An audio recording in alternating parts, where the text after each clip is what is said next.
This is how to do a lunge to open up your hips with modifications and an upgrade.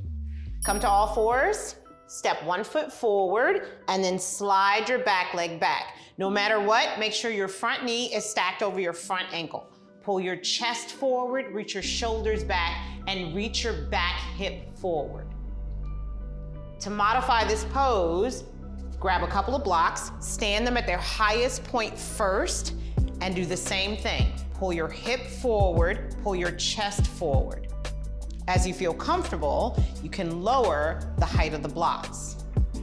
If it feels good, you can place your forearms on the blocks. No matter what, pull your chest forward and pull your shoulders back. To upgrade this pose, move the blocks.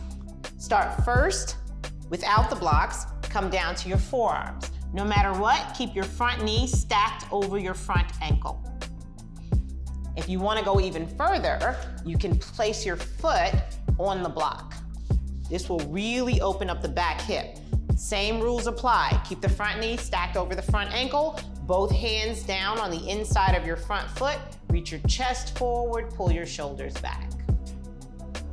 If you want to go even further, you can come down to your forearms. Are you looking for more product advice and wisdom from me? Or me? Or me? Hit that subscribe button or head over to thedesirecompany.com for more classes, how-tos, and reviews.